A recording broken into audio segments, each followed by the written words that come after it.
नमस्कार, माझं नाव बापूनाथ शिंदे। मी मागील आपल्या व्हिडिओमध्ये भौतिक शास्त्रातील लेन्सेस नावाच्या चॅप्टरवर काही शैक्षणिक साहित्य बनवले होते, ज्यामध्ये दोन प्रकारचे लेन्सेस बघितले आपण, कॉन्व्हेक्स लेन्स आणि कॉन्केव्ह लेन्स।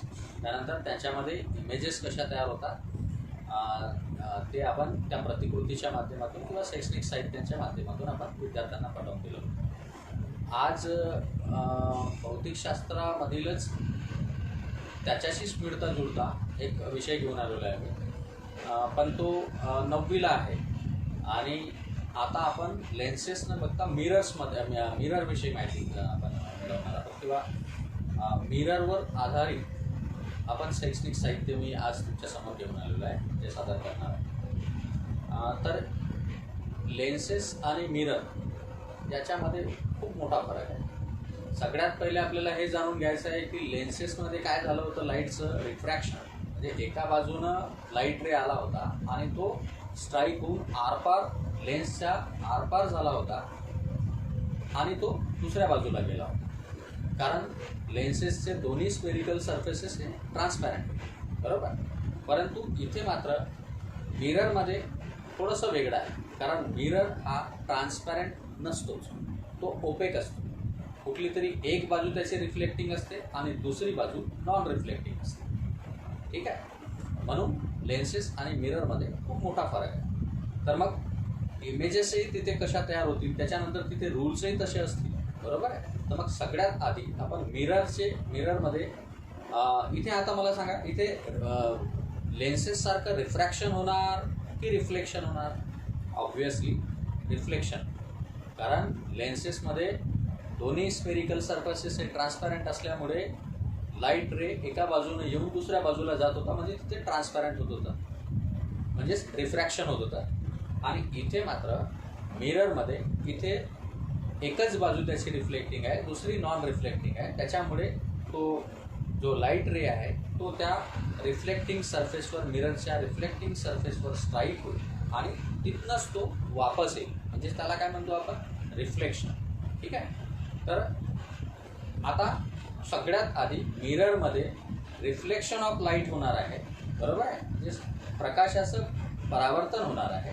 तर त्याचे सर्वात आधी 3 रूल्स आपण समजतो। तर पहिला रूल काय म्हणतो, लाईक लेन्सेस, पहिला रूल्स लेन्सेसमध्ये जसा रूल होता, if the incident ray is parallel to the principal axis, बरोबर आहे, तसंच बनवलेलं आहे आपण। फक्त याची एक साईड जी आहे ते दिसतं तुम्हाला, जी आतली बाजू दिसते तुम्हाला झुकलेली, आतल्या बाजूनं रिफ्लेक्टिंग साईड आहे आणि ही नॉन रिफ्लेक्टिंग साईड कन्सिडर करा। त्याच्यानंतर imaginary line passing through the pole, त्यालाच आपण प्रिन्सिपल ॲक्सिस म्हणून कन्सिडर करतो। तर पहिला rule, first rule of the reflection of light, if the incident ray is parallel to the principal axis, incident ray हा principal ॲक्सिसशी parallel आहे, तर reflected ray, मी इथे रिफ्रॅक्टेड नाही म्हणतोय, reflected ray will pass through the principal focus, बरोबर। जो intersecting point असेल principal ॲक्सिसवरचा त्याला प्रिन्सिपल फोकस म्हणतात, ठीक आहे। तर अशा पद्धतीनं पहिला रूल झाला, if the incident ray is passing through is parallel to the principal axis, reflected ray will be pass through the principal focus, first rule. Second rule काय असेल, एक्झॅक्टली अपोजिट, बरोबर आहे, कॉन्व्हेक्स लेन्स सारखंच, की if the incident ray, समजा जर हा incident ray principal फोकसमधून समजा जर जाईल तर तो obviously it will be a parallel to the principal axis, exactly opposite to the first rule of reflection of light. पहिला, if the incident ray is parallel to the principal axis, reflected ray will pass through the principal focus. त्याच्यानंतर second rule, if the incident ray is passing through the principal focus, reflected ray will be parallel to the principal axis, ठीक आहे। 2 rule झाले। आणि तिसरा rule, if the incident ray is passing through the center of curvature, आता इथे optical centre नाही आहे, इथे पोल असतो, त्याचा जो सेंट्रल पॉईंट असतो इथे पोल असतो, बरोबर आहे। आणि त्याच्यानंतर हा जो कर्वेचर दिसतो तुम्हाला रिफ्लेक्टिंग साईडचा, ठीक आहे, तर रिफ्लेक्टिंग साईडचा समजा जर कर्वेचर दिसत असेल तर कुठेतरी त्या कर्वेचरचं सेंटर असेल, त्यालाच म्हणतो आपण सेंटर ऑफ कर्वेचर, आणि तो सेंटर ऑफ कर्वेचर एक्झॅक्टली कुठे असेल, प्रिन्सिपल ॲक्सिसवर, पण तो कुठे आहे हे इथे आता सांगता येत नाही, ठीक आहे। परंतु याच्यानंतर मी जेव्हा कॉन्व्हेक्स मिरर, एक कॉन्केव्ह मिरर आहे, ठीक आहे, जेव्हा मी कॉन्व्हेक्स मिररमध्ये इमेज कशी तयार होते तिथे मात्र तुम्हाला सेंटर ऑफ कर्वेचर सांगणार आहे. परंतु कन्सिडर करा की बाबा हा कर्वेचर असेल तर याचा कुठेतरी इकडे सेंटर ऑफ कर्वेचर असेल. ठीक आहे, इकडे असेल आणि इकडे असेल. ठीक आहे, तर 3 रूल लक्षात आले. पहिला rule, if the incident ray is a parallel to the principal axis reflected ray will pass through the principal focus. त्याच्यानंतर if the incident ray is passing through the principal focus, second rule, the reflected ray will be parallel to the principal axis, exactly opposite to the first rule. ठीक आहे. Second, third rule, if the incident ray is passing through the center of curvature, कुठेतरी centre of curvature इथे असेल. बरोबर आहे. आता इथे दिसत नाही आहे आपल्याला, मी कॉन्व्हेक्स मिररमध्ये मी तुम्हाला सांगणार आहे. ठीक आहे. If the incident ray is a passing through the centre of curvature, it will never change its direction. It will pass without change its direction. एक तर त्याला तुम्ही म्हणजे सरळ न्या किंवा मग समजा कुठे जर जाऊन तो वापस येईल, रिफ्लेक्शन होईल, तरी तो सारख्या सेम डायरेक्शननी वापस येईल, सेम डायरेक्शननी रिफ्लेक्शन होईल त्याचं. बरोबर आहे. असे तिन्ही rules रिफ्लेक्शनचे.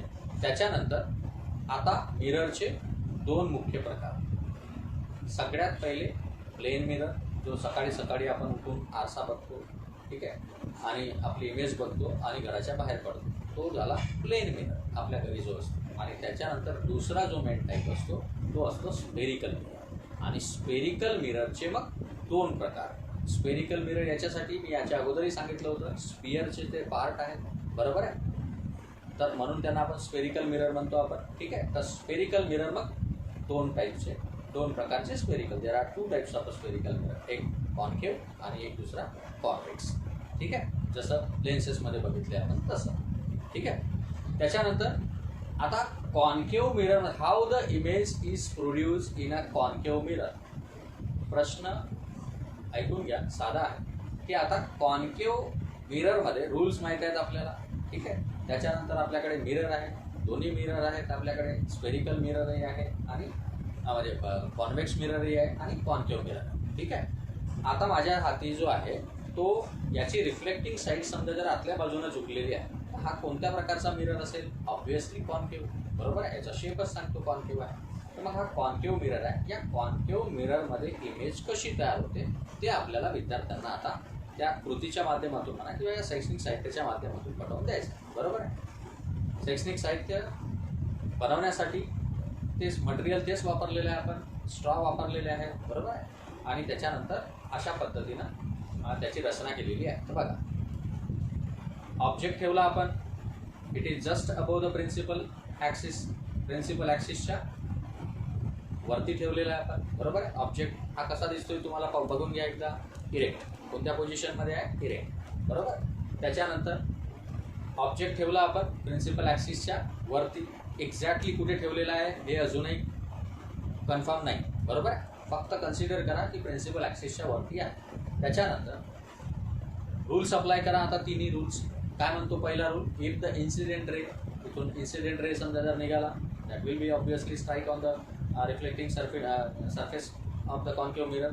If the incident ray is a parallel to the principal axis, समजा जर इन्सिडेंट रे हा प्रिन्सिपल ॲक्सिसशी पॅरलल असेल तर it will strike on the reflecting side of the concave mirror and will get reflected from it. तिथून तो reflect होईल, वापस येईल. आणि तो काय म्हणतो की जेव्हा त्याचं रिफ्लेक्शन होईल त्यावेळेस तो जो रिफ्लेक्टेड रे असेल तो कुठून पास होईल? म्हणे प्रिन्सिपल फोकसमधून. कुठून पास होईल? तो प्रिन्सिपल फोकसमधून.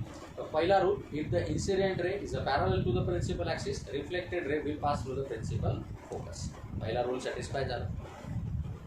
सेकंड रूल काय म्हणतो की if the incident ray, if the incident ray is passing through the principal focus.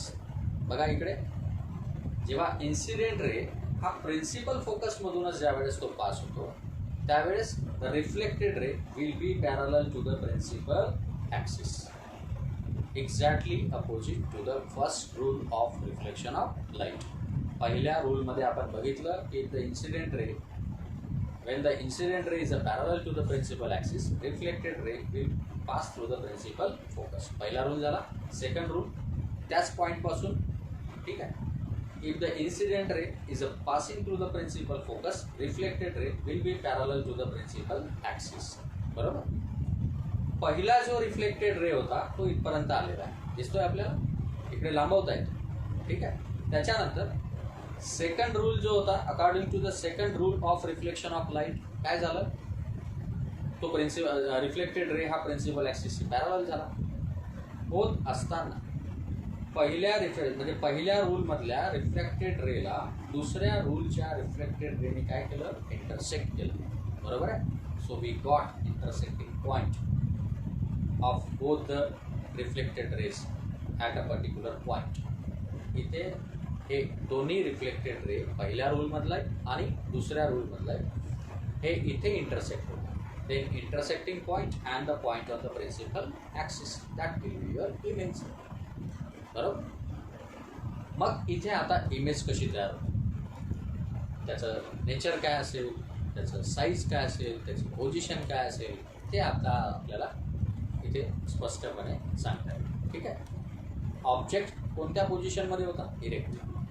Image कुठे तयार होत आहे, just below the principal axis. आणि या अगोदरही सांगितलं होतं मी कॉन्व्हेक्स लेन्समध्ये की जेव्हा तुमची इमेज ही प्रिन्सिपल ॲक्सिसच्या खाली जर तयार होत असेल तर ऑब्व्हियसली ती इमेज कशी तयार होते, इन्व्हर्टेड. कशी इमेज तयार होते, इन्व्हर्टेड. इथे बघा, इन्व्हर्टेड इमेज तयार झालेली आहे, उलटी इमेज तयार झाली.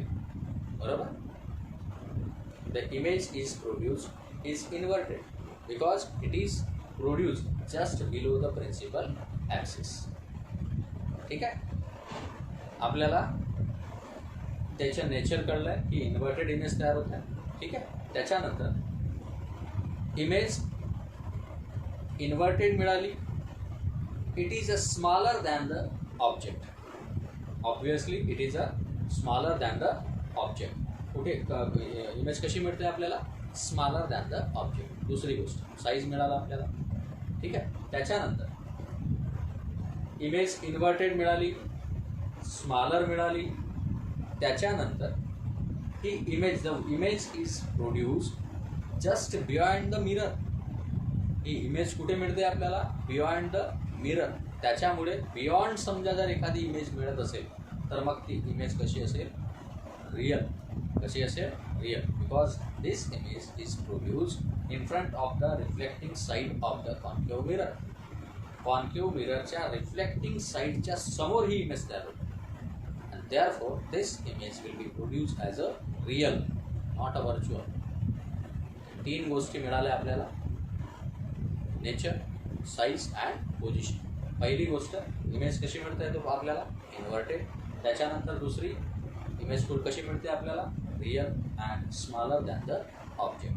तर अशा पद्धतीनं आपण विद्यार्थ्यांना बनवायलाही सांगू शकतो असे शैक्षणिक साहित्य, आणि त्यांना प्रत्यक्षात वर्गामध्ये हँडल करून त्यांना प्रत्यक्ष अनुभूती येईल अशा पद्धतीनं आपण शैक्षणिक साहित्याची निर्मिती करून ते जो त्यांचा जो संबोध आहे, मिररमध्ये इमेज कशी तयार होते, कॉन्केव्ह मिररमध्ये इमेज कशी तयार होते, ते आपण विद्यार्थ्यांना पटवून देऊ शकतो. म्हणजे त्यांचे जे कन्सेप्ट असतात, त्यांच्या ज्या संकल्पना असतात, त्या अतिशय एकदम सोप्या पद्धतीनं आपण त्यांना पटवून देऊ शकतो. तर यानंतर कॉन्व्हेक्स मिररमध्ये इमेज कशी तयार होणार आहे ते आपण पुढच्या व्हिडिओमध्ये पाहणार आहोत.